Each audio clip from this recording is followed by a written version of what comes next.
Assalamualaikum warahmatullahi wabarakatuh. Waalaikumsalam warahmatullahi wabarakatuh. Ya, alhamdulillah masih semangat ya, Bapak dan semuanya. Ya, masih semangat. Ya, ini tadi kita sudah mendengar presentasi dari beberapa orang terkait dengan contoh-contoh tindakan penelantaran. Nah, ini adalah sesuatu yang luar biasa. Hari ini Bapak dan Ibu-ibu sudah berkenan untuk mempresentasikan hasil diskusi di kelompoknya masing-masing. Tepuk tangan dulu untuk Bapak dan Ibu. Ya, luar biasa. Ya, setelah tadi didiskusikan, nah ini saya ingin menekankan terkait dengan contoh-contoh yang sudah Bapak Ibu sekalian sampaikan tadi. Ya, jadi yang pertama bahwa contoh-contoh penelantaran itu ragamnya sangat banyak sekali. Yang pertama adalah tidak memberikan makanan yang sehat, ya, aman dan bergizi.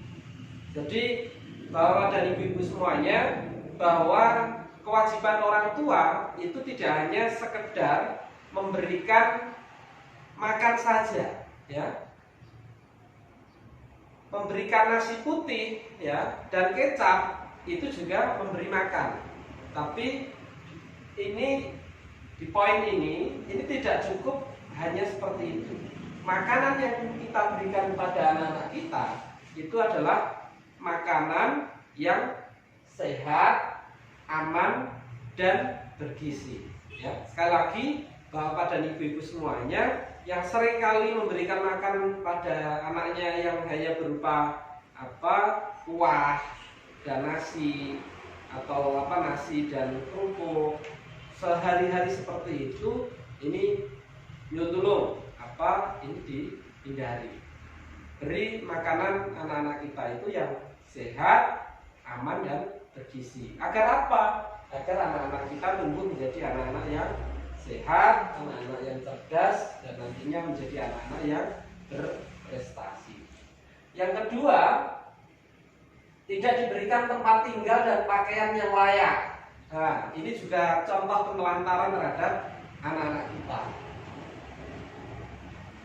Tempat tinggal, ya, tempat tinggal yang layak dan pakaian yang layak ini menjadi sebuah kewajiban juga. Jangan sampai, ya kan, kita selaku orang tuanya seringkali pergi ke tempat-tempat yang bagus, ya, pakai pakaian yang bagus, tapi anak-anak kita ini malah di topne sakarpe dhewe, ya.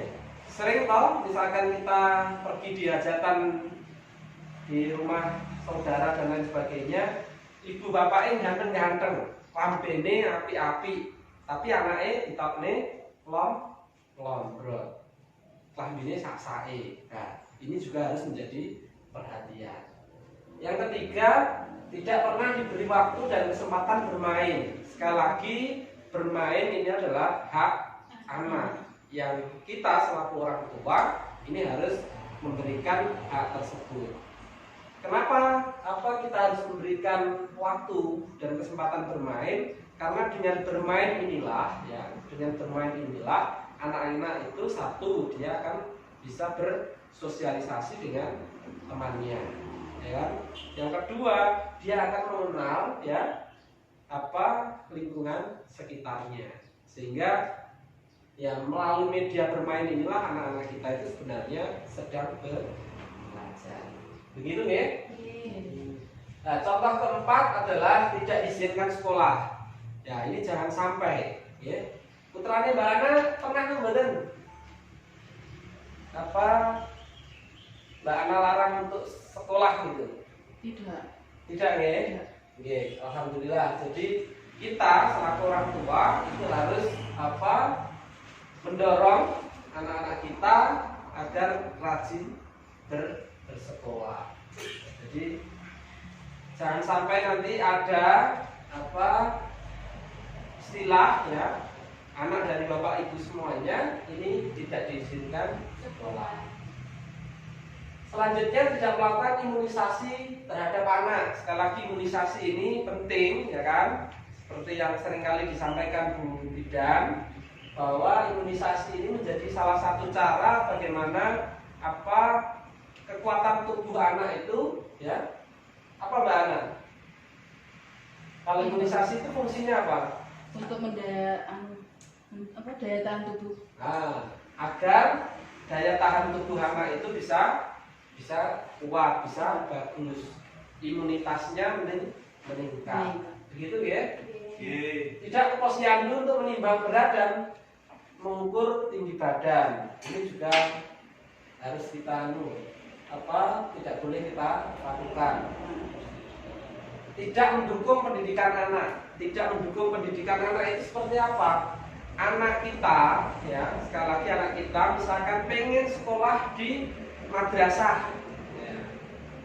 Tapi kita ingin anak kita sekolah di sekolah SD misalkan. Nah ini juga tidak baik. Nah kalau misalkan anak-anak pengen di madrasah dan dia punya kecenderungan ke sana, maka ya nggak apa-apa, kita mendorong anak kita mengikuti pilihannya, ya. Jadi sekali lagi anak-anak kita mau sekolah di mana, ketika itu masih dalam kerangka yang positif, kerangka yang baik, maka kita harus mendukungnya. Tidak memberikan kasih sayang, ya. Ini juga contoh penelantaran. Jadi anak yang tidak diberikan kasih sayang itu menjadi bagian dari penelantaran terhadap anak. Ya. Tidak mendengar pendapat anak. Nah, ini yang menarik. Pendapat anak itu kira-kira apakah mesti salah? Nah, Tribun, Bu Dia yang keras? Tidak ya? Kok bisa begitu Bu Dia? Karena anak juga memiliki hak untuk berpendapat dan memberikan saran kepada kedua orang tua. Ya, anak juga memiliki hak untuk berpendapat dan juga memiliki hak juga memberikan saran kepada orang tua. Ya, jadi sekali lagi pendapat anak itu belum tentu salah. Kalau misalkan anak kita memberikan pendapatnya dan itu dikira positif, ya mari kita pakai pendapatnya, walaupun itu adalah pendapat anak. Jadi, kita berikan hak anak. Tidak memberikan kesempatan beribadah, ya jangan sampai kita anaknya harus ngaji, harus sholat, anak masjid kok ora oleh. Kata nggih Pak Heru nggih? Nggih. Putrane yang misalkan ajeng belajar ngaji, belajar sholat, yang diolehi apa mboten? Arahi. Nggih, diolehi nggih. Tidak mengajarkan untuk menghargai dan orang lain. Nah, tidak mengajarkan untuk menghargai orang lain atau berhubungan dengan orang lain. Jadi ketika kita memberikan contoh yang jelek pada anak kita, ya, dan anaknya orang regani wong liya, ini juga salah, betul nggih?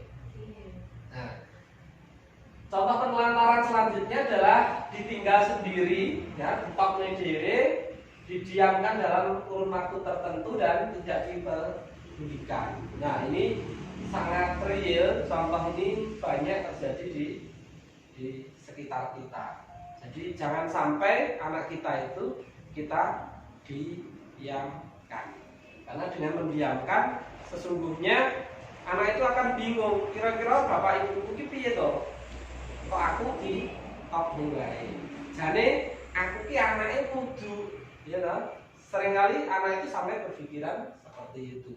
Oleh karenanya contoh-contoh penelantaran ini, ya, banyak sekali contohnya ini, jangan sampai ada di antara kita. Ngaten nggih? Siap? Siap. Siap mendidik anak-anaknya menjadi anak-anak yang baik? Siap. Siap nggih? Siap. Nggih. Nah, sekarang kita akan mendiskusikan nopo Bapak-bapak dan ibu-ibu semuanya akibat dari penelantaran terhadap anak itu. Monggo ada yang mau memberikan pendapatnya? Pak Heru dari tadi diam saja dan kelihatannya akan ingin memberikan pendapatnya. Monggo, pripun Pak Heru? Nopo akibat dari penelantaran anak? Ya, putus sekolah, Pak. Anak bisa putus sekolah. Nggih. Apalagi kira-kira siapa? Bu Hana, monggo Bu Hana. Anak merasa tidak nyaman. Anak merasa tidak nyaman. Nggih. Apalagi? Susah bergaul. Susah bergaul.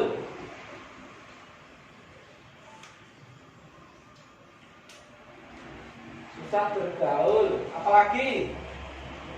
Kekurangan gizi. Kekurangan gizi. Ya. Ada yang lain? Sering ketakutan.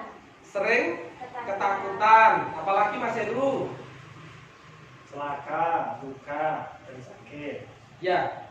Dari penelantaran itu sangat mungkin anak bisa celaka, sakit, bahkan menjurus ke kematian.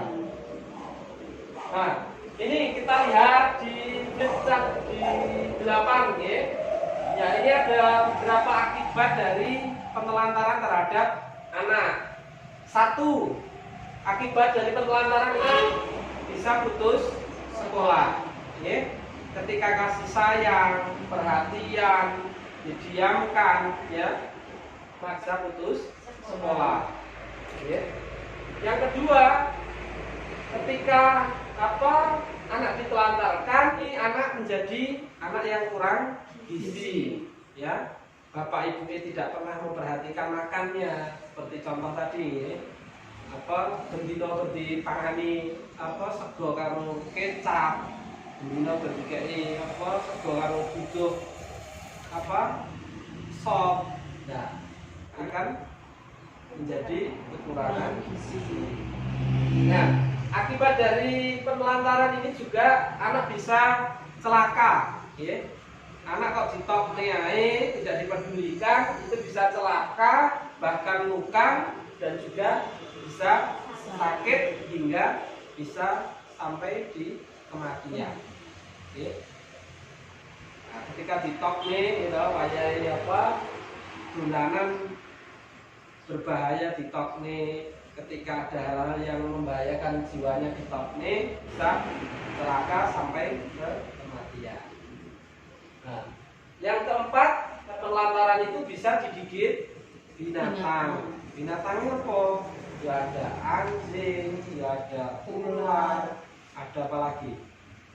Kalau jengking, semut. Semut apa itu Mbak Ana? Semut merah. Nah, semut merah. Yang kelima, apa? Ini dibaca Udiah. Sering ketakutan. Sering ketakutan. Jadi kalau misalkan kita menelantarkan anak itu, maka anak menjadi sering ketakutan. Oke. Mas Heru nomor 6. Apa Mas Heru? Kemampuan berbahasa rendah. Kemampuan berbahasa rendah. Dengan kita mendiamkan anak kita, tidak pernah mengajak ngobrol, tidak pernah mengajak saling bercerita, maka kemampuan berbahasa anak ini juga akan terbatas. Nah, di akhir-akhir ini orang tua, ya, yang saya tahu dan ini menurut penelitian saya, bahwa kemampuan anak berbahasa rendah, ya, ini salah satunya dipicu oleh kebiasaan orang tua. Jadi dari penelitian yang saya lakukan, ya, anak-anak umur 1,5 tahun, 2 tahun setengah, ya, sampai 2 tahun setengah itu ada yang sampai belum bisa berbicara. Bilang mama, papa, ayah, ibu, maem, mimi itu saja belum bisa. Nah, ini ternyata apa? Hasil penelitian kecil saya, ya yang saya buat bahwa kemampuan berbahasa anak yang rendah itu karena kebiasaan orang tuanya. Orang tua tidak mengajari berbicara, tidak pernah bercerita kepada anak-anaknya. Orang tuanya lebih sibuk ngurusi HP. Ngombeni anak karo dolanan HP. Dulang anak karo dolanan HP. Ya toh? Nah, akhirnya apa? Akhirnya anak tidak memiliki kemampuan berbahasa karena tidak dilatih. Begitu nggih? Nggih. Nah, nomor 7. Mbak Ana. Anak merasa tidak aman. Ya, anak merasa tidak aman. Jadi akibat dari penelantaran itu ya akhirnya anak itu merasa tidak aman. Nomor 8, Mbak Dia. Susah bergaul. Susah bergaul. Jadi kalau misalkan anak-anak kita itu kita telantarkan, maka dia akan sulit untuk bergaul. Ya. Karena apa? Itu tadi ketika ruang-ruang bersosialisasi dengan temannya, ruang bersosialisasi dengan para tetangga tidak ada, maka kesulitan untuk bergaul. Nomor 9, mengalami masalah penyesuaian diri pada masa yang akan datang. Jadi kalau hari ini ada anak yang ditelantarkan, ini sangat mungkin ya ini akan mengalami masalah penyesuaian diri di masa yang akan datang. Nah, ini yang menurut saya sangat berbahaya. Ya, dari yang saya jelaskan di atas ya, kira-kira sudah bisa dipahami oleh bapak-bapak dan ibu-ibu semuanya? Sudah. Sudah nggih? Ya. Kalau sudah, kita beri aplaus untuk bapak-bapak dan ibu-ibu semuanya. Ya, sebelum mengakhiri pertemuan kita di kesempatan sore hari ini, ya, kita akan tepuk anak sehat. Nah, tepuk anak sehat.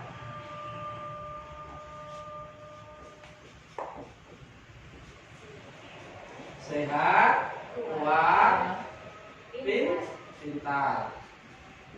Ya. Ini tepuk anak sehat. Anak sehat. Tepuk anak sehat. Sehat, kuat, pintar.